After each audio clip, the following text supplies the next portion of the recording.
Jesus Cristo, Ele seja eternamente louvado. Hoje à tarde eu tive o prazer, a alegria de reencontrar esse irmão que Daniel mencionou há pouco, o pastor Felipe Assis, que foi meu aluno no Seminário Presbiteriano do Norte. Felipe terminou o curso em 1999 e naquela década inteira de 90 e o início da década de 2000, eu estive no seminário ensinando disciplinas como teologia sistemática e hermenêutica. A história que Felipe me contou me impressionou muito. Felipe era pastor aqui no Recife, mas tinha morado nos Estados Unidos um tempo. A esposa dele é americana, mas eles estavam morando aqui no Recife. Ele estava pastoreando uma igreja ligado a um presbitério aqui, quando ele recebeu um convite para assumir o pastorado de uma igreja na cidade de Miami, nos Estados Unidos. Mas essa história, e a história da ida dele para lá, me impressionou muito, porque era uma igreja que estava fechando. A igreja tinha ali por volta de 40 pessoas frequentando a igreja, todas elas entre 50 e 70 anos de idade, e a igreja ia fechar. Mas antes de fechar a igreja, antes de encerrar os trabalhos da igreja, que é uma igreja enorme, uma área muito grande, o templo não é tão grande, mas a área que a igreja possui, com estacionamento e tudo, é uma área muito grande. Perguntaram a um grupo de plantação de igrejas, dirigido pelo pastor Timothy Keller, se eles não queriam assumir aquela igreja. E foi nesse contexto que Felipe foi para lá, para fechar a igreja e plantar no mesmo local uma nova igreja. E ele me contando aquilo, eu achei impressionante, porque ele me disse que foi lá, conversou com a liderança e conversou com as pessoas, e paulatinamente a igreja foi fechando.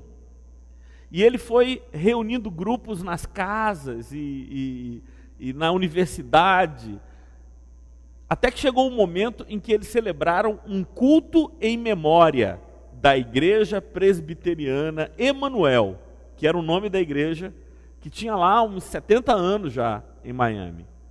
E o culto em memória era o culto de falecimento, de fechamento da igreja.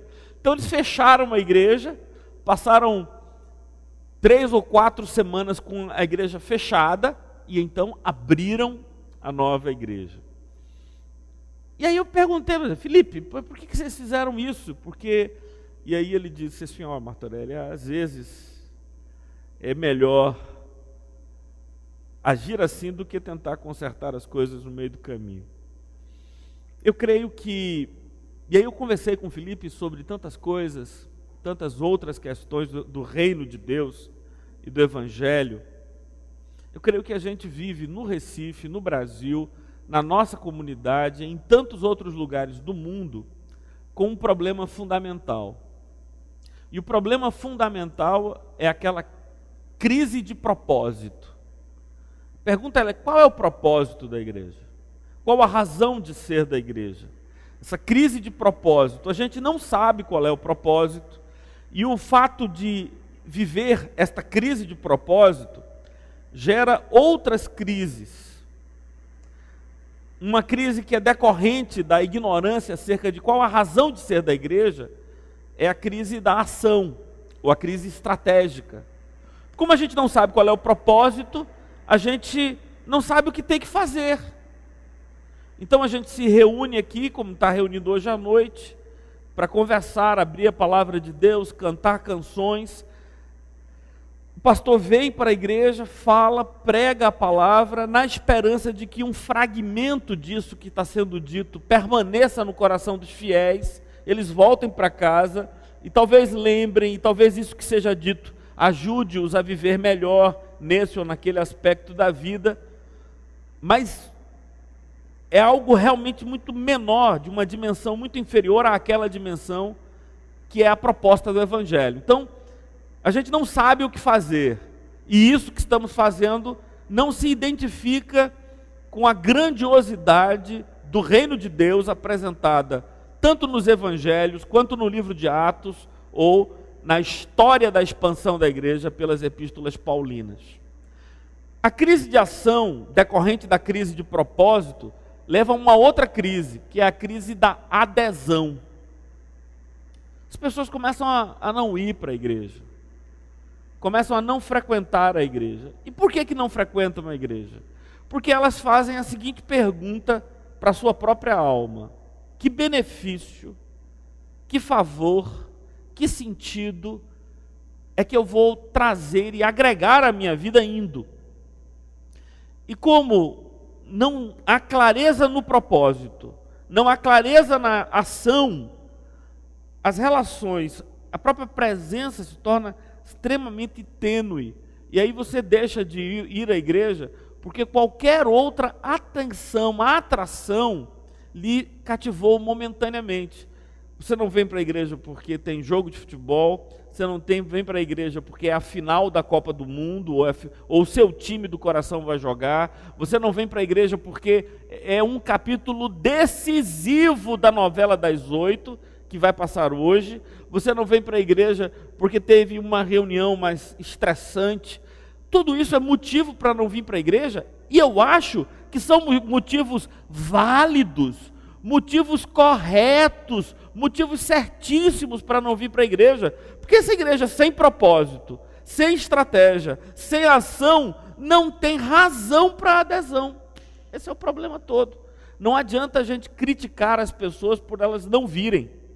A gente tem que fazer a autocrítica para tentar nos perguntarmos e perguntarmos ao Espírito Santo de Deus, que é Senhor da igreja, que razão podemos dar às pessoas para que elas efetivamente venham, elas superem essas dificuldades. Enfim, é sobre isso que eu quero refletir com vocês. Sempre com aquela palavra de Daniel nos meus ouvidos, que sempre que eu reflito sobre isso, se repete em mim. Ele diz assim: Martorelli, nós somos muito bons em constatações. Falta é nós evoluirmos em transformações. Para fazer constatações somos excelentes, mas para promover transformações, meu Deus, que o Espírito Santo de Deus nos ajude. Quero convidar vocês a abrirem suas Bíblias lá na segunda carta de Paulo aos Coríntios, no capítulo 5. Segunda carta de Paulo aos Coríntios, capítulo 5.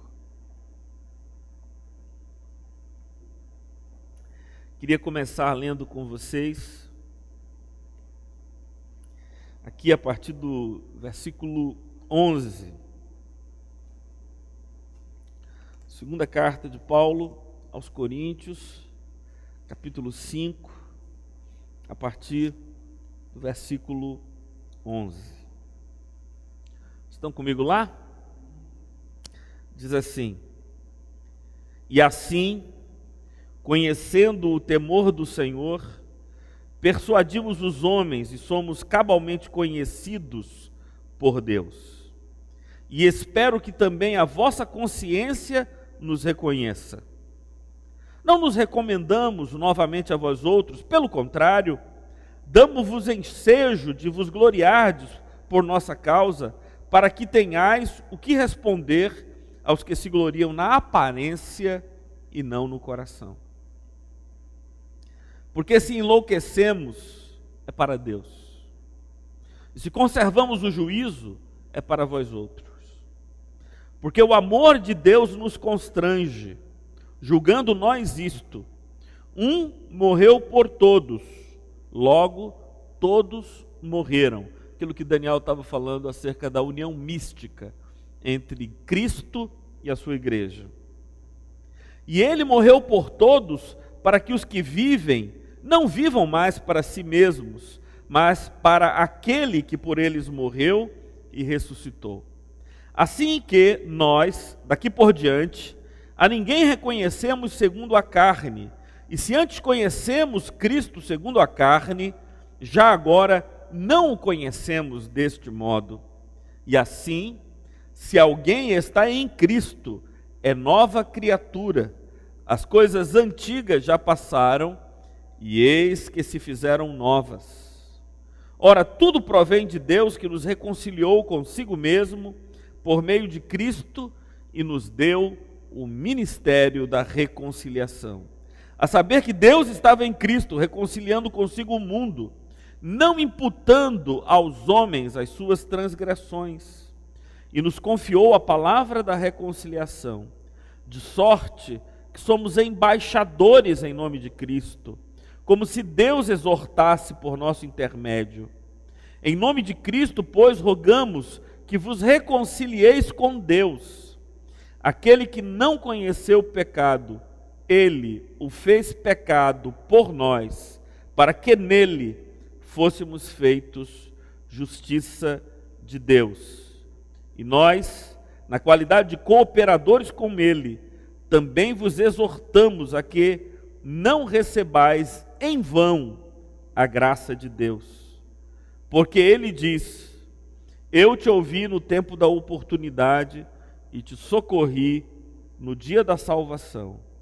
Eis agora o tempo sobremodo oportuno, eis agora o dia da salvação, não dando nós nenhum motivo de escândalo em coisa alguma, para que o ministério não seja censurado.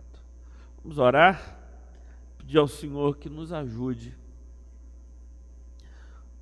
a superar a crise de propósito, nos ajude a superar a crise de ação e de estratégia no mundo, nos ajude a superar a gravíssima crise de adesão, de sentido para estar aqui.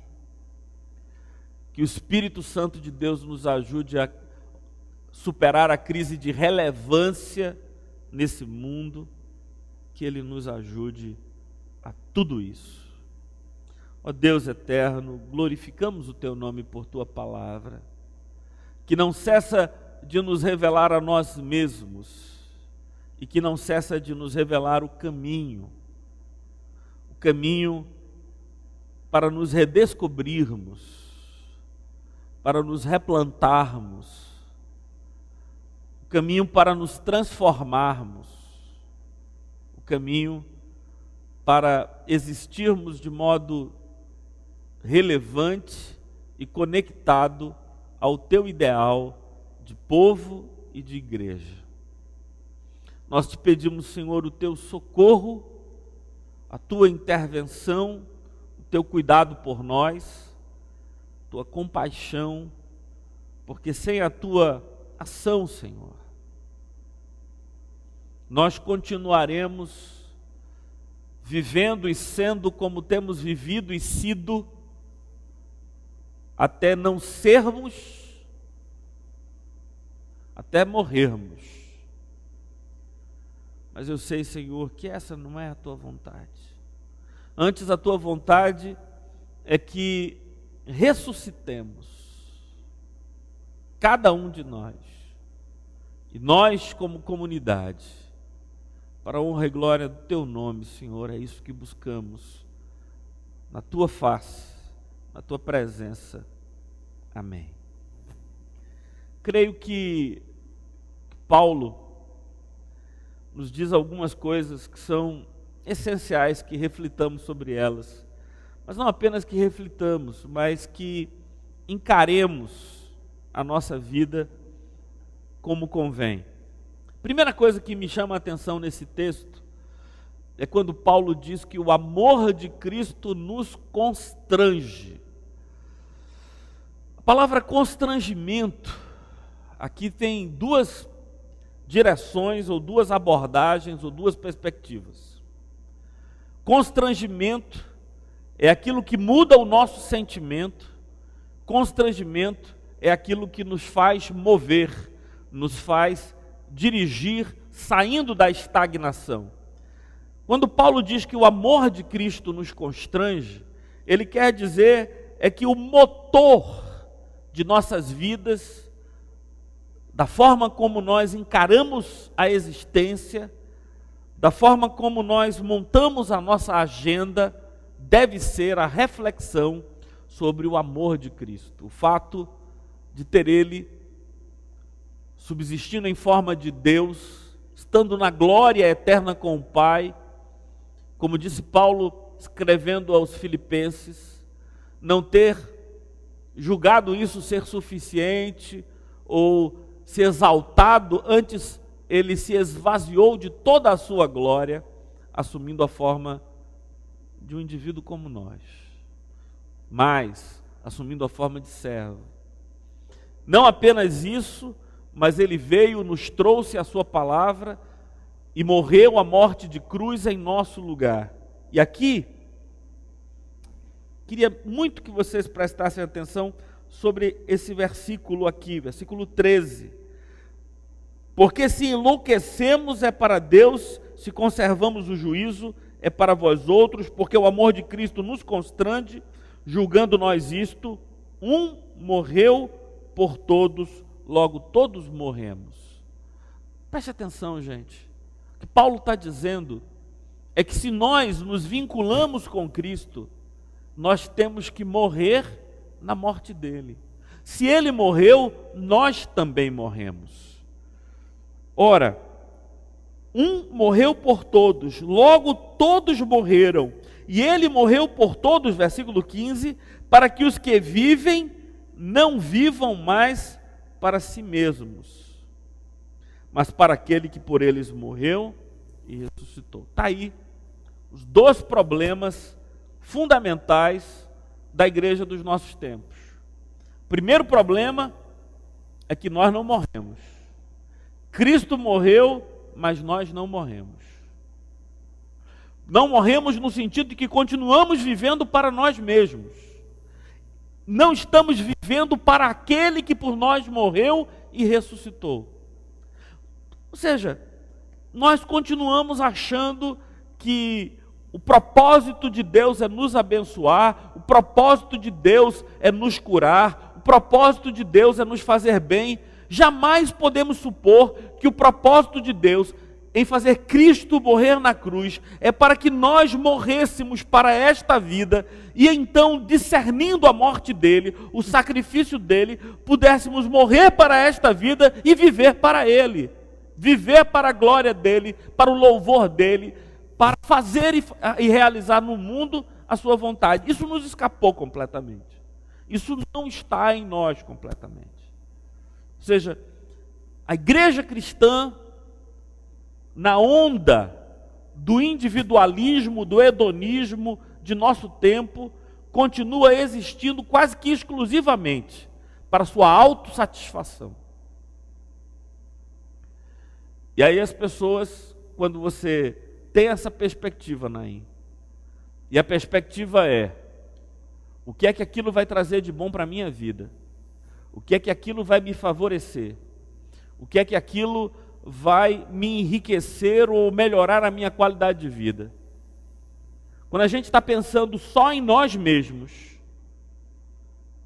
então a gente vai ter um sem número de atrativos outros.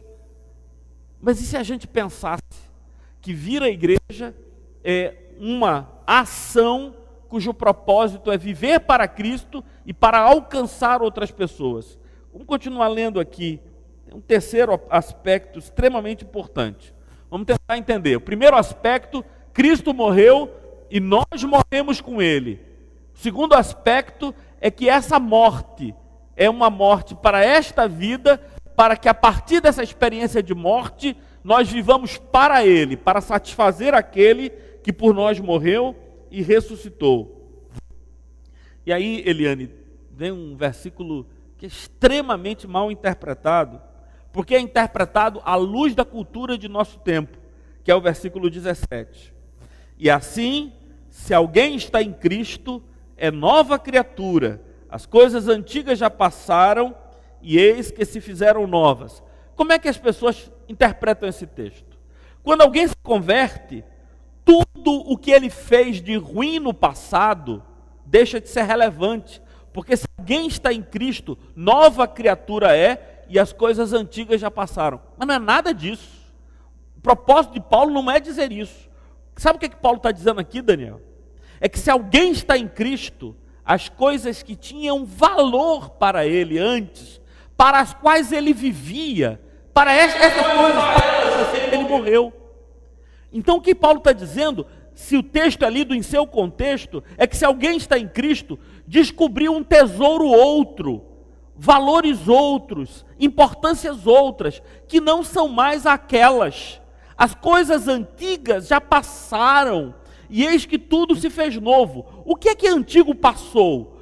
Passou, eram os amores passados, eram os interesses passados, as paixões passadas, essas que eram extraordinárias, e que agora, lembrando o texto que Daniel citou há pouco, viraram nada, viraram refúgio, viraram excremento, viraram coisas sem razão, sem importância, porque tudo se fez novo, querendo dizer com isso, que agora aquilo que não tinha importância, aparece para mim como grande sentido da nossa vida. Essa é uma experiência de conversão, que não é, como diz a tradição hermenêutica, nos livrar da culpa, porque essa interpretação, muito embora Cristo também nos liberte da culpa, mas essa era uma interpretação absolutamente imediatista e para consumo individual. Ou seja, é muito bom para você, Rubens, pensar que porque você se converteu, todos os pecados que você cometeu foram zerados, tábula rasa, começa agora. Mas não é isso que este texto está dizendo. Agora, o que este texto está dizendo, você não quer ouvir. O que este texto está dizendo é que se alguém está em Cristo, nova criatura é, as coisas velhas, que são relevantes para todas as outras pessoas, que são importantes e agregam sentido à vida para todas as outras pessoas, já passaram. E agora, coisas novas emergiram, porque você com Cristo também ressuscitou para uma nova vida.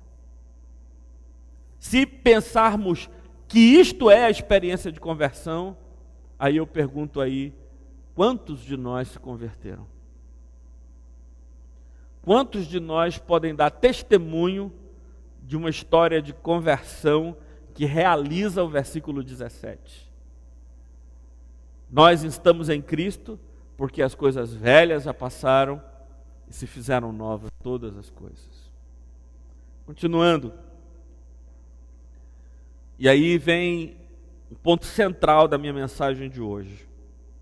Versículo 18 diz: tudo provém de Deus, que nos reconciliou consigo mesmo por meio de Cristo e nos deu o ministério da reconciliação. Há aqui, nesse pequeno trecho,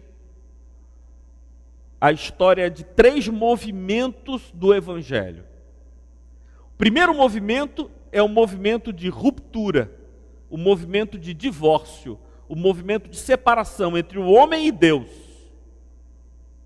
Quando Paulo diz que em Cristo Deus nos reconciliou, o que está pressuposto, o que está por trás, é que houve uma separação, uma discórdia, uma desunião entre o povo, entre nós e Deus. Se há que se falar de reconciliação, é porque houve um conflito. Então, todo ser humano vivia, e de certo modo, em geral ainda vive, num estado de conflituosidade entre si e Deus. E Cristo veio para reconciliar. Então, o primeiro momento é esse momento de separação e de divórcio. O segundo momento é quando Cristo vem e paga o preço da reconciliação, ele dá os passos necessários para quitar a nossa dívida para com Deus, fazendo-nos seres sem nenhuma conta a pagar, porque Ele tomou sobre si as nossas dores. E há um terceiro momento, que é o momento em que este que nos reconciliou com Deus pelo seu sacrifício, nos dá o ministério da reconciliação. Querendo dizer com isso que nós somos enviados ao mundo para informar ao mundo que o preço da reconciliação já foi pago e as pessoas podem voltar para Deus, podem se relacionar com Deus e podem viver em comunhão com Deus. Essa reconciliação não pode se dar apenas numa perspectiva espiritual. Não é sair por aí dizendo, entreguem a sua vida a Jesus, creiam em Deus, orem a Ele, comecem a ter uma relação de comunhão com Ele. O que é o ministério da reconciliação, Aderval? O ministério da reconciliação é o ministério que refaz o Éden. E refazer o Éden significa aproximar o homem espiritualmente de Deus, aproximar o homem socialmente da justiça, aproximar o homem culturalmente da harmonia com a criação e o Criador. Essa tripla dimensão da reconciliação.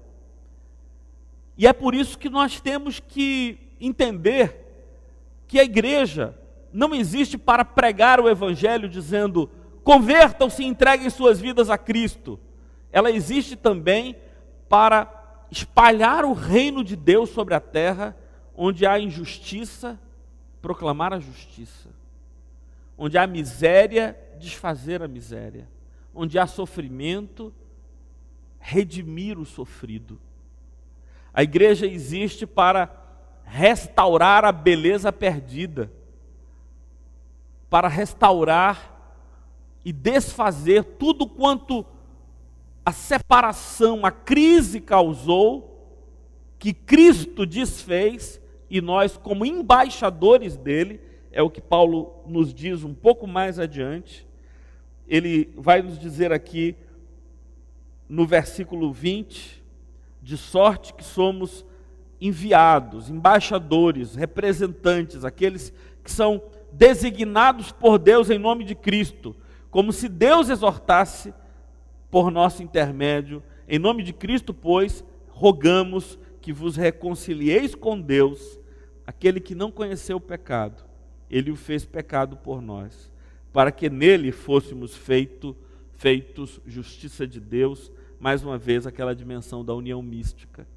Essa obra de restauração da criação, que alguns chamam da missão cultural da igreja, do mandado cultural da igreja, ela precisa ser retomada por nós. Em certo sentido, e talvez isso seja um dos nossos mais graves erros enquanto comunidade cristã, é que em nenhuma dessas três dimensões, este bairro nos interessa. Essa comunidade nos interessa. Não nos interessa na perspectiva espiritual, não nos interessa na perspectiva social, não nos interessa na perspectiva cultural. E ainda, se falarmos das pessoas que frequentam a comunidade cristã, mesmo em relação a estas, o nosso interesse está muito limitado à dimensão espiritual. E o desafio é não ficarmos na esfera da constatação, mas redescobrir esse ministério da redenção, da reconciliação, da restauração, da transformação nossa e do mundo. Mas tudo começa não nos investindo da autoridade de embaixadores de Cristo. Não começa aí. começa na nossa morte. O problema todo é que nós queremos ser embaixadores de Cristo sem morrermos. Sem morrermos e sem ressuscitarmos para Ele. Esse movimento se perdeu na nossa vida. O movimento de morrermos para fazer com que todas as coisas velhas passem e vivermos para Deus. Queria concluir lembrando a vocês aquela parábola de Jesus. Diz que um homem estava procurando tesouros. Aí encontrou num terreno um tesouro de grande valor. E Jesus conta isso em poucas frases.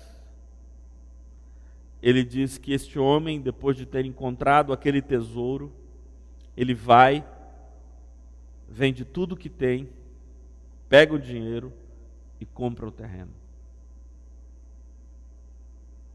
Qual a interpretação desta parábola? A interpretação desta parábola é que aquele que está em Cristo, nova criatura é. As coisas velhas já passaram. Eu vendo tudo para poder adquirir o que se fez novo em nós. Vamos ficar de pé, vamos orar.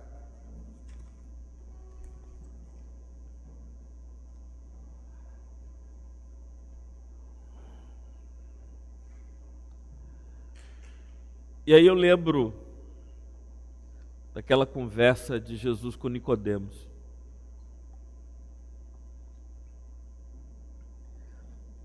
Nicodemos chega para Jesus e pergunta: mestre, o que é que eu preciso fazer para herdar a vida eterna, para entrar no reino dos céus?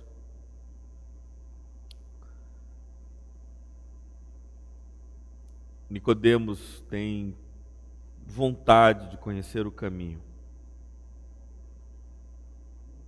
E a resposta de Jesus é frustrante. O que é que Jesus disse a Nicodemos? O único caminho é você nascer de novo. E aí Nicodemos chega para Jesus e pergunta: mas como alguém pode nascer de novo sendo velho? Pode entrar-se pela segunda vez no ventre da sua mãe e nascer? E Jesus diz: quem é nascido da carne é carne, quem é nascido do Espírito é Espírito.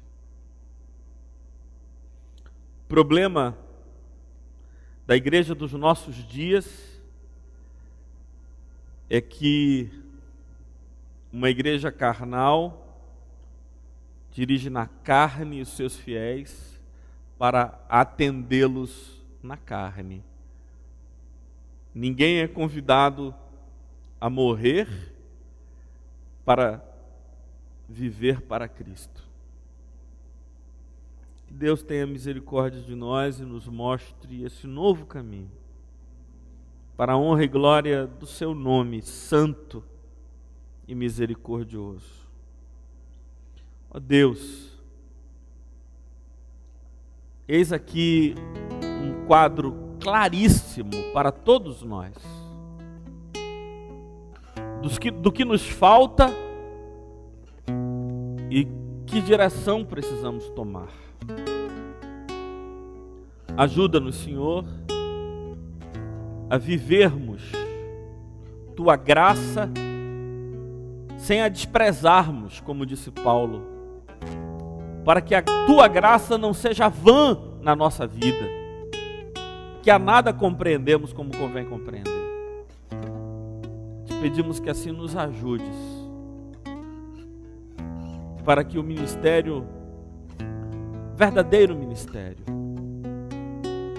não seja maculado por estarmos vivendo tão distantes do caminho por ti mesmo sugerido a nós.